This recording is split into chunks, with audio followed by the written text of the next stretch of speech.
Greetings, it is I, Countess Naravan Dracovin, Lord and Emperor of the Dracovin Empire, and welcome. Today we're continuing our discussion on Pathfinder.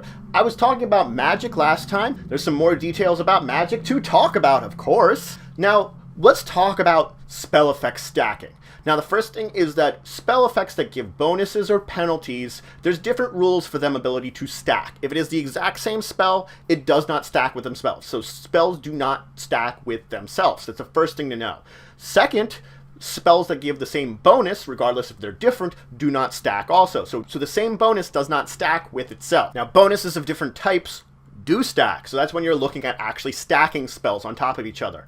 Now, the same spell or effect is on a character, regardless if it's giving some kind of bonus or penalty, whatever it's doing to that character. The spell of higher strength and will be the one that's going to be taking precedence. So if one is more powerful than any of the others, strength-wise, it's the one that's taking precedent upon you. Now, there's a spell that can create a variety of effects. Whichever spell was last cast upon you, or magical effect last affected you, that's the one that's going to take precedent. The older spells are not dispelled, they're not ended, they are still there. It's just that the last spell used upon you, its effect, for the variety of effect ones, is the one that's going to be taking precedence upon you and effectively suppressing the other ones as long as it's active. Now, there are certain spells that could render another spell useless. Effectively, whatever their effects are canceling each other out, so that as long as the one spell is active, the other spell has no actual effect.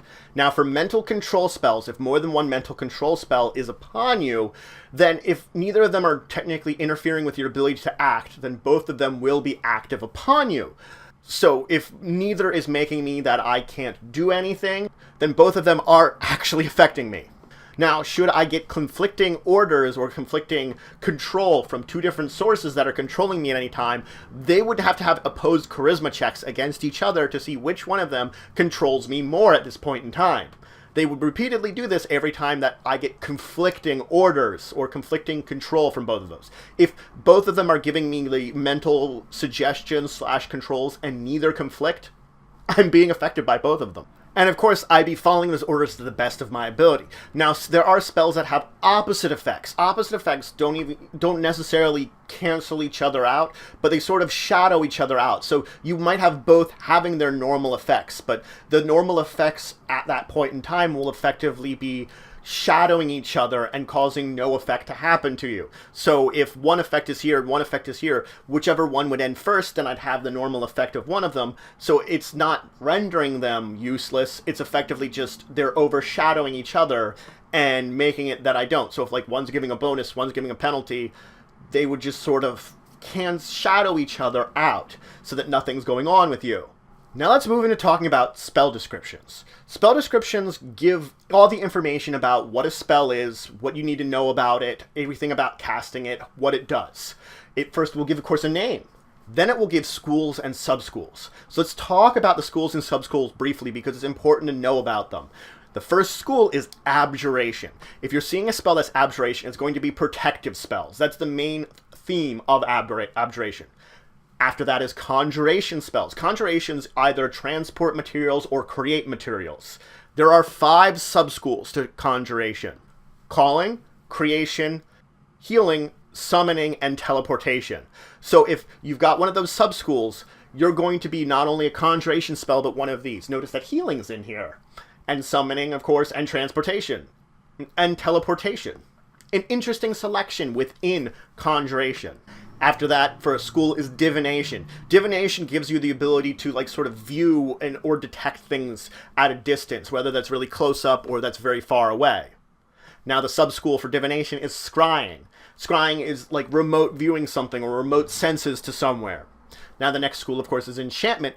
Enchantment's all about influencing the behavior of another target, whether through some kind of mental or emotional influence. There are 2 sub-schools under Enchantment: Charming and Compulsion. Next school is Evocation.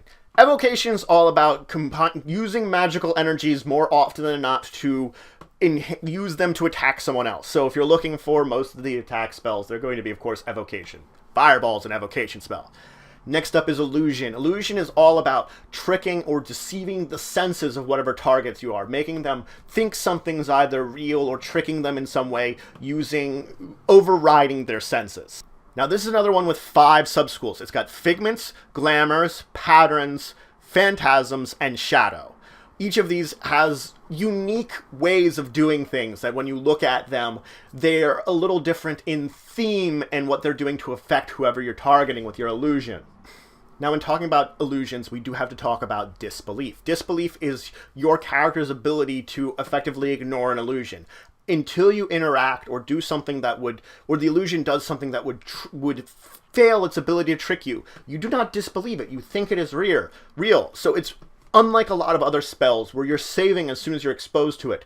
I could see an illusion of a person over there, and if I don't do anything to interact with them or see them doing something that seems unusual, I don't disbelieve it. I think it's real. So it's a little bit different. I don't have to worry about saving until I actually do that. And when I might do something that would make it seem unreal, then other people might get that ability to disbelieve. Disbelieve is a very interesting thought pattern for saving. Its illusions work different than most other spells when it comes to saving against them to try to ignore their effects.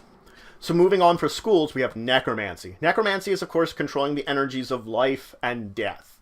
That's the easiest way of saying it. If you're creating undead creatures, that's necromancy. And the last school I want to talk about is transmutation. Transmutation is changing the properties of creatures or objects, changing things in the environment, transmuting them. Now there is one sub-school under this, polymorph. If you ever use a spell or ability that was effectively a polymorph ability, I would highly recommend you read the rules on the polymorph sub-school. It is the most complex sub-school and one that has a lot of rules on its own. It effectively, when I'm changing shape, you have to look at what I actually get, what changes on my character, all these little details like that you gain certain abilities, you lose certain things. It's not incredibly complex. Once you get a hang of it, it's not difficult, but you have to get an idea of what it actually does. There are little tweaks about it that you might not know about without reading up on polymorphing that could actually help your character when you use it. If you just are using whatever effects are under the spell, you're not going to gain all the bonuses you might get for the polymorphing ability. Now, there are also spell descriptors that a spell can have that would be listed after the sub-schools. Spell descriptors give a little bit more information and divide spells a little bit more down. For example, fire is a descriptor.